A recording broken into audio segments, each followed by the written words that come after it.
So now they're lowering interest rates because their economies are going way down. Canada lowered their interest rates 50 basis points, and one after another are lowering their interest rates. You're seeing gold prices go back way up again. It's very simple.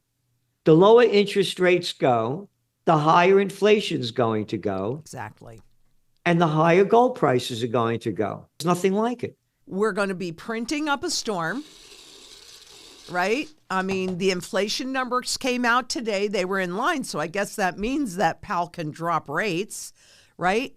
What does all of this mean? It just means melt up or inflation versus growth or inflation as growth. What are you thinking? Let's take a look at the world. Take a look at the top 10 countries in the world. America's doing great compared to the other ones. China's doing lousy because of their 3 years of zero COVID policy. And with every boom, there's a bust. You look at China's GDP before Bill Clinton allowed them to come into the World Trade Organization. Right. It's like this from 1970, 2001, 2 weeks after 9/11, they become officially in. It booms. With every boom, there's a bust. They overbuilt the place. When you have 30% of China's GDP is real estate related, and it's a real estate bust. They way overbuilt, and then 3 years of zero COVID policy made a terrible situation very worse. Let's take a look at Germany, number 3 economy in the world. They're officially in a recession. Yep. And you go back to 2019, before the COVID war began, they were a fraction away from a recession. And you look at other countries in Europe, they're near recession. France is doing terrible. Italy, one after the they're all going down. India, well, that's the 5th largest. Oh, they just lowered interest rates because their economy is going down as well. Let's see.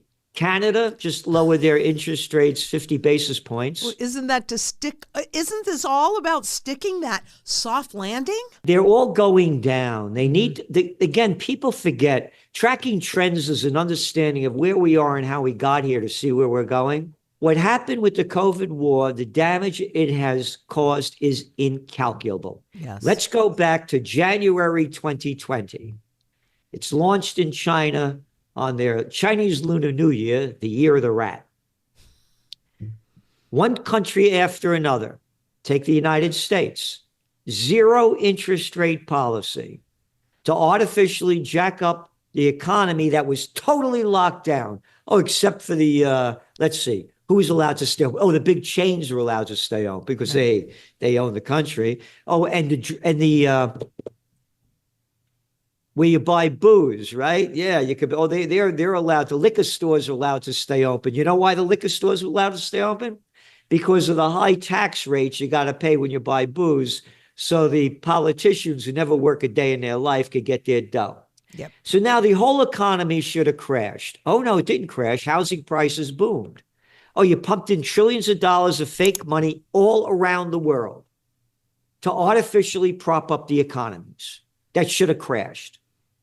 So now you saw the inflation numbers. They raised interest rates finally after saying the inflation was only temporary and transitory. Right. So now they're lowering interest rates because their economies are going way down. Canada lowered their interest rates 50 basis points, and one after another are lowering their interest rates. You're seeing gold prices go back way up again. It's very simple. The lower interest rates go, the higher inflation is going to go. Exactly.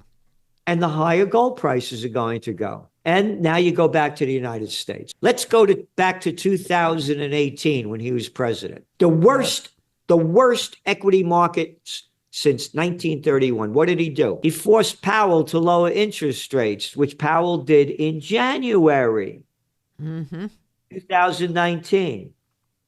Artificially propped up the equity markets. Oh, what happened in September? Oh, we'll forget about that. It was called the repo crisis because of all the fake money going in there and how they jacked the thing up and all the banksters needed more money. And then what happened? Oh, take a look at the economy in 2019. It wasn't doing great. No, and then the wasn't. COVID war begins in January 2020. So regardless of why it should bust, they're going to do everything they can this year to keep the boom going. So do you think we're in melt-up phase? I mean, significant melt-up phase? Because that doesn't that typically happen before a hyperinflationary event as well, or as we're entering one?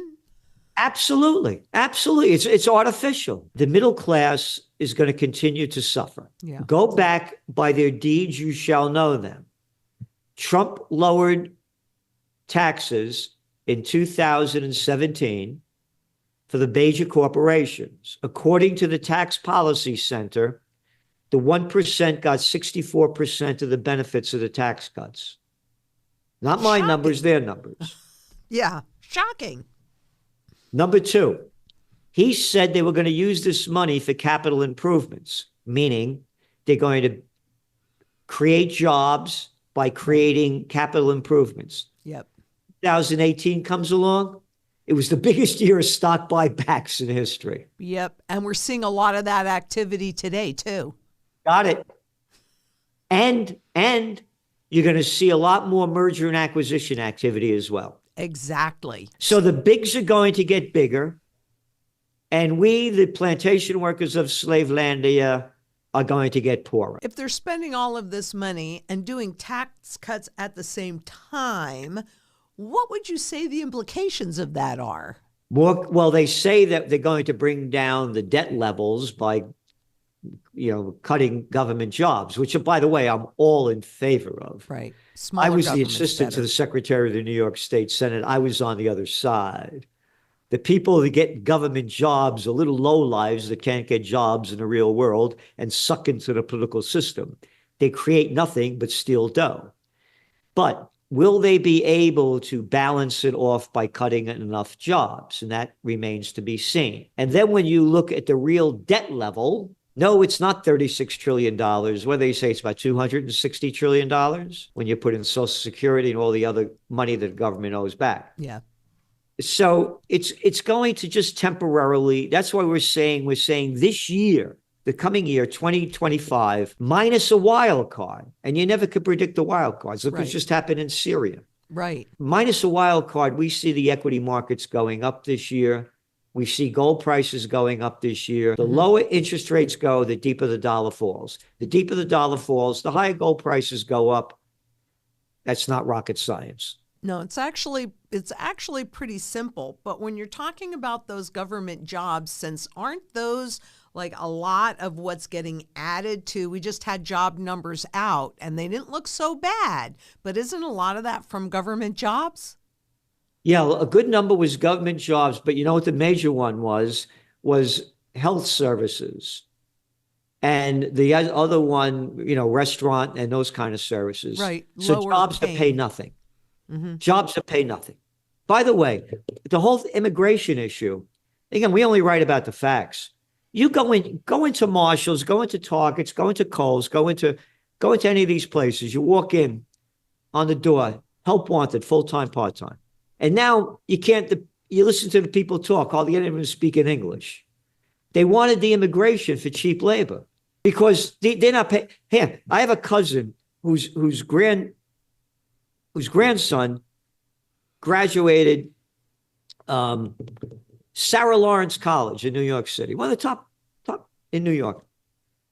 It took him 2 years to get a job. He got a stupid degree, in art history. Right. Journalism. Yep. He's working for Target now, $16 an hour.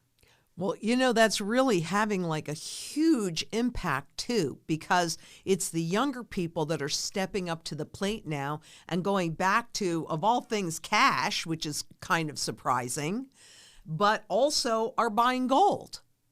Very few, they see the future, but again, the future's off limits. It's not allowed.